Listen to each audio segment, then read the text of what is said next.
wise gamers.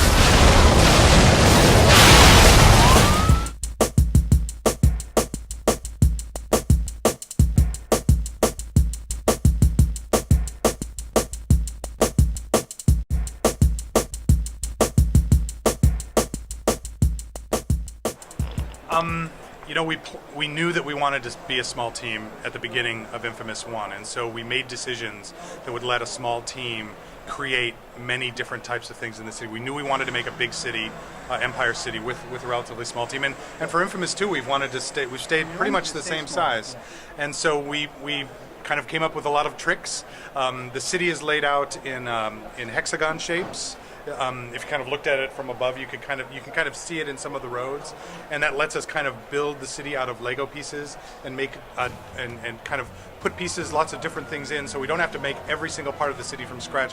We can reuse things but it still doesn't look like, you know, that it's the same thing over and over again. I mean, and we're doing that in other ways too, like all the pedestrians on the street. There's a single skeleton, but we have like ways to kind of make someone taller or fatter or change their walk, change the animations with little dials, so that we can make a small set of animations and kind of change them and tweak them, and thereby get a lot of variation with a small team.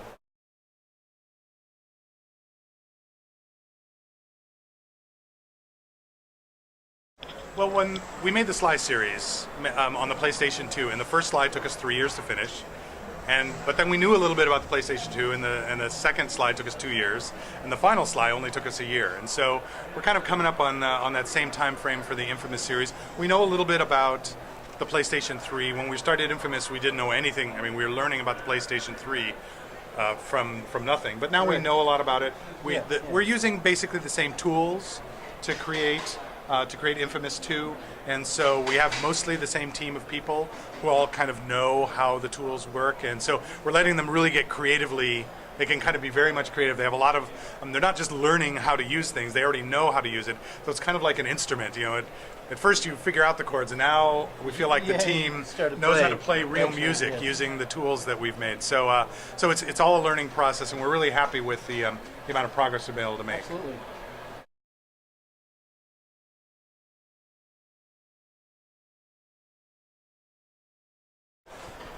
Well, we have special rooms that Sony owns. They're great. They're like a room with a mirror on the wall, and we have all the people set up, and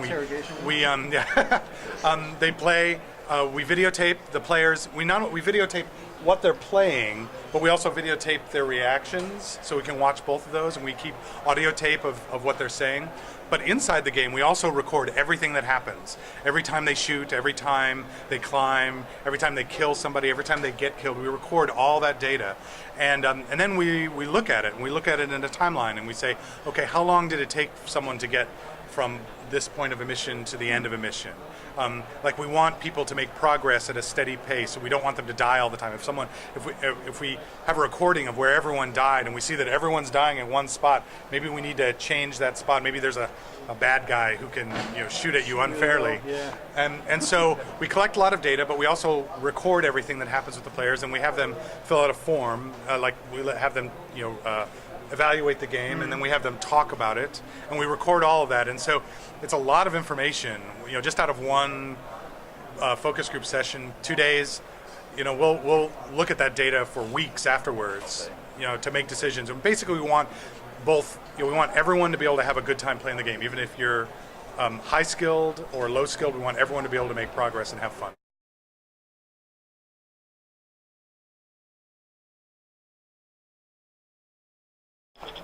Well, there's, in inFamous 1, there was actually kind of 2 endings, depending on if you kind of ended good or evil, and so there's a little bit of variance in the story, but there was a lot of variance in just the way the city reacted to you. If you were good or evil, the way the pedestrians, the way the city looked changed based on how you were good or evil, whether you were taking good actions or bad actions. So I think a lot of the changes that you can make in the game are not just the story. The story is important, but you can make changes in a lot of other ways of how the city looks and how the people act, and that reflect how you're playing the game. And we thought that was really important. And we're putting in inFamous 2, we're putting in more kind of bigger choices that are very clear about what choice is good and what choice is evil, and they're definitely going to, we know that we'll have multiple endings. How those are all going to work out, we're still figuring out, but we definitely want choice. We love that feeling of that when you're playing the game, that how you're playing it is affecting the game itself in multiple ways. We think that's a really great experience, and we're happy that people have reacted well to that.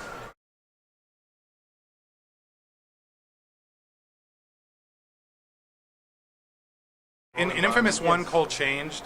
He got darker skin, and I believe we're going to do something along those lines. So I'm not sure exactly how it'll work out, but yeah, we want visually Cole, the citizens of New Marais, the city itself will all change based on how you're playing the game, and the powers themselves change. Yeah.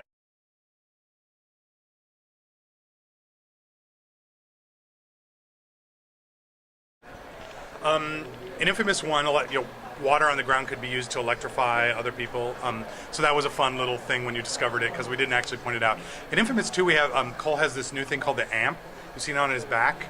It's his own tool for kind of harnessing electricity and controlling it. And one of the things we really wanted to do in inFamous 2 was to have a much better melee experience. That fighting hand to hand should feel like a superhero. That part of being a superhero was beating up on guys close in. Yep. And that in inFamous 1 that wasn't as good as we wanted it to be. And so in inFamous 2 he has this amp, which is a weapon that he can use in lots of different ways for close-up combat. So where inFamous 1 had lots of kind of range, far-away combat, we wanted to have a really great close-up experience as well. So the amp can be used, there's combos you can use with the amp. We changed the visual style, we actually slow down the clock when you're kind of doing a finishing move on a guy. And so we're really happy. Camera system too. Sorry? New camera system too. Oh, and the camera is changing depending on how you're using that weapon. So we're pretty happy with the way we're extending the use of electricity for Cole's powers. Okay. Thank you very much, guys. Dankeschön.